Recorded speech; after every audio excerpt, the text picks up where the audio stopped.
भारत, मैं हूं भूमिका मेहता, अपने देश की बेटी और अपने भाई की बहन सुशांत सिंह राजपूत की बहन।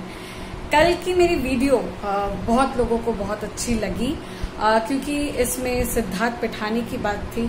सिद्धार्थ पिठानी की नई अपडेट की बात थी। अपडेट जो कि नई ज्यादा नहीं हो सकती क्योंकि वो जेल में बैठा है।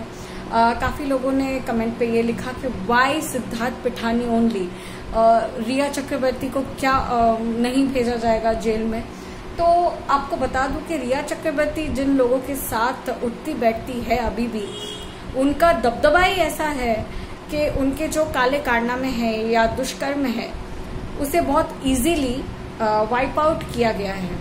लेकिन कहते हैं ना कि झूठ का घड़ा जब भर जाता है तो ओवरफ्लो करता है। हिंदी में मुझे नहीं पता है क्या एग्जैक्टली वर्ड्स है, बट वही चीज है कि आप इतनी सारी गलतियां, इतने सारे दुष्कर्म करते करते जब आपका दुष्कर्म का घड़ा जब भर जाएगा तो वहां से वो गिरेगा। और वो ज्यादा देर नहीं है क्योंकि इस समाज में बदलाव आना शुरू हो चुका है और बदलाव का प्रतीक सोशल मीडिया बन रहा है। और इस सोशल मीडिया को थैंक यू कहना हम सबका फर्ज बनता है।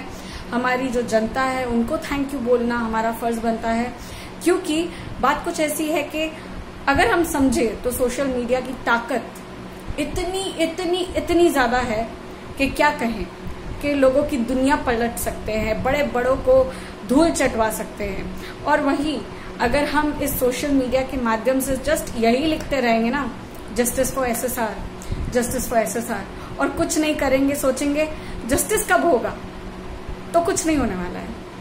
आज मैं चिल्ला रही हूँ, आज मैं आक्रोश दिखा रही हूँ, आज मैं काफी चीजें बोलते बोलते आप लोगों को याद दिलाती हूँ कि सुशांत के लिए हमें इंसाफ के लिए लड़ाई करना है, मरते दम तक लड़ाई करना है। वो माध्यम बेफिजूल नहीं जाना चाहिए और इसीलिए आप सबसे रिक्वेस्ट करती हूँ कि आप मेरी वीडियोस को बढ़ाएं, आगे बढ़ाएं। आप मुझे सब्सक्राइब करें तो उसके लिए नहीं कि मेरे सब्सक्रिप्शंस बढ़े, बट इसके लिए कि जो इंसान बोल रहे हैं उन्हें बढ़ावा दे, उनकी सोच को बढ़ावा दे, उनकी सोच को आगे तक ले जाए। यही आपसे उम्मीद हमेशा की तरह मैं आज भी कर रही हूँ कि आप मेरा साथ दीजिए। रही बात आज की वीडियो बनाने की, तो मैं आप लोगों को बता दूं कि आज सोशल मीडिया जिस हिसाब से पावर दिखा रहा है, उस पावर का जो पर्चा है वो आप तक मैं पहुंचाना चाहती हूँ। अक्षय कुमार की जो माफी थी, बॉलीवुड का ताज पहन के जो अक्षय कुमार आज भी घूम रहा है, हो सकता है घूमने लायक हो नहीं हो, बट उसकी जो माफी थी, अक्षय कुमार की माफी से अजय देवगन को बड़ा धक्का पहुंचा है। अब अजय देवगन यानी कि आप तो जानते हैं सिंघम, एनीवेज, उस सिंघम को सिंघम खाली मूवीज में ही कहा जाता है क्योंकि ये जो सिंघम है वो रियलिटी में टोबैको बेचता है और वो आज से नहीं बेचता है। अक्षय कुमार, शाहरुख खान अपनी फ्लॉप फिल्मों के कारण, अपना घर चलाने के कारण, अपनी जो बोलते हैं इमेज को रखने के कारण शायद गुटखा, सिगरेट या ऐसी कुछ भी चीजें पैसे के लिए कुछ भी बेच सकते हैं, उन लिस्ट में आ रहे हो। लेकिन अजय देवगन एक ऐसे महान पुरुष है जो अपनी फ्लॉप फिल्म से हो या हिट फिल्म से हो या हिट सीरीज भी चल रही हो, उन्हें इन सब चीजों से कोई फर्क नहीं पड़ता। वो गुटखा पहले भी बेचते थे, अभी भी बेचते हैं एंड आगे भी बेचते रहेंगे। अभी उन्होंने एक नया स्टेटमेंट दिया है जो काफी वायरल हो रहा है और ये स्टेटमेंट अक्षय कुमार की माफी पे है। उन्होंने ये लिखा है कि अक्षय को माफी मांगने के लिए मजबूर किसने किया है, और अगर सफेद इलायची यानी कि विमल इलायची को उन्होंने सफेद इलायची कहा है, अगर सफेद इलायची में इतना ही प्रॉब्लम है, अगर उसमें गुटखा है, it is injurious to health, तो बेचते क्यों हो? भाई साहब, आप भूल गए कि आप खुद भी वही बेचते हो और आज से नहीं, सालों से बेचते हो। विमल इलायची हो या कुछ भी हो, आपको उन सब से किसी से प्रॉब्लम नहीं है। आप जनता को प्रमोशन करके ये बताते हो कि आप विमल इलायची गुटखा खाओ, जुबान केसरी करो। अब वो केसरी जुबान किससे होती है उससे आपको कोई फर्क नहीं पड़ता है। आपके जेब में हरे हरे नोट आ जाते हैं उससे आपको फर्क पड़ता है। आपको किस तरह से अपने घर खानदान को चलाना है उससे आपको फर्क पड़ता है। आपको हम लोगों के जीने मरने से कोई फर्क नहीं पड़ता है, जिसकी वजह से आप आज ट्रोल हो रहे हो। एंड ट्रोल होना बनता है। बेशरम हो आप, आपको शर्म आनी चाहिए क्या आपको सिंघम हो या रुद्र हो या कोई भी हो, वो हम जनता ने आपको बनाया है, वरना आपकी औकात नहीं है। हम आपको भी बॉयकॉट कर सकते हैं, लेकिन हमने आपको नहीं किया। आपकी सीरीज आज तक देखते हैं, लेकिन अब समय आ चुका है कि आप भी उस लिस्ट में आ रहे हो। वाह वाह वाह वाह। अब आप बताइए जनता, आप अपने कमेंट के थ्रू मेरे वीडियो में बताइए कि आपको कैसा लगा इनका ये स्टेटमेंट, और आप क्या सोचते हो, क्या विचार रखते हो इनके ऊपर, जरूर बताइएगा। दूसरी बात यहाँ हो रही है, करण जौहर बेफिजूल का बैठा हुआ आदमी, वो गे, अपने आप को एडवर्टाइज करने के लिए बहुत ही मशगूल है।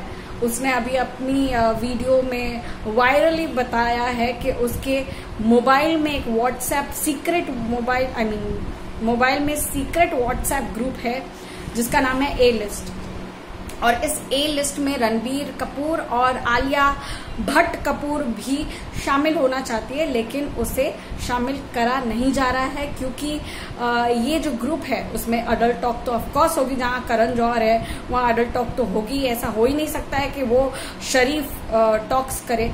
वो इतना जलील आदमी है, अपना गेपपना दिखाने के लिए और अपनी अश्लीलता दिखाने के लिए उसे जगह मौका कुछ नहीं चाहिए होता, वो कहीं भी शुरू हो सकता है। तो उस हिसाब से उसने इन दोनों को अलाउ इसलिए नहीं किया है क्योंकि ये जो ग्रुप है वहाँ पे नए नए फिल्मों के ट्रेलर्स दिखाए जाते हैं, ए टॉक्स होते हैं, और साथ ही साथ इनके ऊपर बहुत ज़्यादा डिस्कशंस होती हैं, बहसबाजियाँ होती है। अगर किसी एक्टर और एक्ट्रेस को अपनी फिल्मों के रिव्यू अच्छे नहीं लगे तो झगड़े हो सकते हैं। तो उन सब चीज़ों की वजह से वो आलिया और रणबीर को इस ग्रुप में शामिल नहीं करना चाहते हैं। इसमें ज्यादातर डायरेक्टर्स एंड प्रोड्यूसर्स यही सब है, यानी कि जालबाजी और माफिया लोग, यानी कि बॉलीवुड के गधे लोग, बॉलीवुड के third class A list A talks वाले, अडल्ट टॉक्स वाले ए लिस्ट वाले लोग इस ग्रुप में हैं। इसमें वायरल करने का क्या है करण? इसमें वायरल करने का जैसा कुछ है ही नहीं। इट्स जस्ट दैट कि तुम अपनी क्या बोलते हैं, अपनी इज्जत बचा तो नहीं सकते हो, अब गंवाना भी नहीं चाहते हो। अब तुम हुनरबाज में बैठो या बड़े बाज में बैठो, बट तुम एक नंबर के घटिया बाज हो। तुम वो कोई नहीं, तुमसे वो टैग कभी कोई नहीं छीन सकता, तुम घटिया आदमी हो। तो तुमको इतना वायरल खुद को करने की जरूरत नहीं, तुम वैसे भी बहुत वायरल हो घटियापन करके। एनीवेज, तो ये सब चीजें हैं जो बॉलीवुड के गंदेपन को दिखाती है, बॉलीवुड के नंगेपन को दिखाती है, और जिस तरह से ये एक्टर्स पैसे के लिए इतनी मुद्दत से और इतने जद्दोजहद से एड्स प्रमोशंस करती हैं, ना देखती हैं कि जनता को इस चीज से क्या असर होगा, बस अपने पेट को भरते हैं, अपनी जेबों को भरते हैं। तो क्या ऐसी जेबों को भरने वाले लोगों को हमें साथ देना चाहिए? यह आप तक मेरा एक क्वेश्चन है, आप प्लीज कमेंट करके मुझे बताइएगा। और रही बात इंसाफ की, इंसाफ तो हो ही रहा है। जिस दिन से मेरा भाई गया है सुशांत सिंह राजपूत, क्या आपको याद है मूवीज का कोई अवार्ड फंक्शन हुआ है? नहीं ना, होगा भी नहीं। और बॉलीवुड को तो पूरी तरह से हमने बॉयकॉट करके पूरा बर्बाद कर दिया है, और ये जारी रहेगा। मैं आपको अभी भी कहती हूँ कि मैं तो भी वो फिल्म्स देखती हूँ जो न्यू कमर्स, जो कि आउटसाइडर्स हैं, जिसके डायरेक्टर्स भी आउटसाइडर्स हैं, जिसके कास्ट क्रू भी आउटसाइडर्स हैं।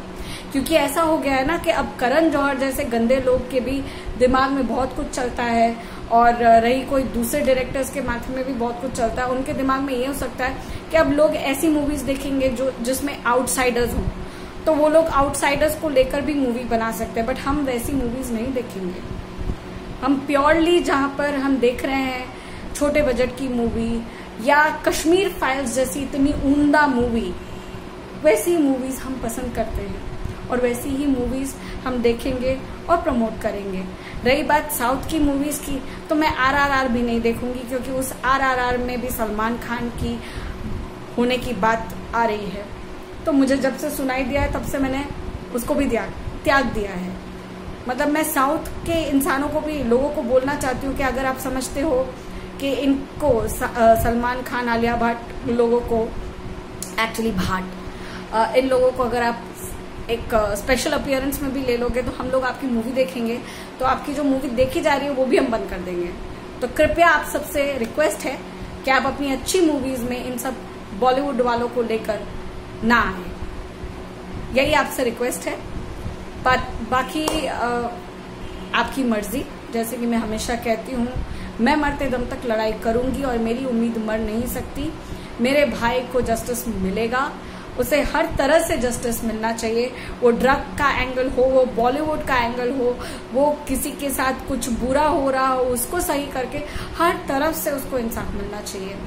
सिर्फ उसके मर्डरर्स को पाना ही नहीं, बट उसके मर्डर के पीछे जो रीजन था कि वो इंसान सच बोलना चाहता था, वो किस चीज को हमारे तक पहुंचाना चाहता था, उसको हम अपने तरफ से पहुंचाए। उसमें बॉलीवुड भी आता है, ड्रग्स एंगल भी आता है, और रोजमर्रा की जो जिंदगी होती है उसमें कौन क्या कर रहा है उसको भी लेकर इंसाफ होता है।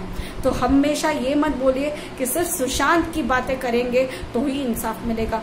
सुशांत चाहता था इस जिंदगी में रहकर वो अच्छी चीजें देखे और दिखाए, और उसी कल्पना को, उसी सपने को पूरा करने की जिम्मेदारी मैं तो कम से कम उठा रही हूँ, और मैं हमेशा इस जिम्मेदारी को निभाऊंगी। ये आप पे बनता है कि आप मेरा साथ देते हो या नहीं। मेरी अपडेट्स के लिए इंतजार करिएगा। जो लोग मेरे साथ जुड़े हुए हैं और अगर सोचते हैं कि और भी जुड़ना चाहिए और चाहना सिर्फ सच्चाई के लिए, मैं फालतू की कोई स्टोरीज नहीं पेश करती मिर्च मसाला डाल के। तो अगर आपको सच्चाई पसंद है तो मुझे ज़रूर ज्वाइन करिएगा, सब्सक्राइब करिएगा, लाइक करिएगा, कमेंट ज़रूर करिएगा, और मेरी सोच को वायरल करिएगा। मेरी वीडियो को करे या ना करे फर्क नहीं पड़ता। धन्यवाद। जय Hind. We want justice and we will get justice.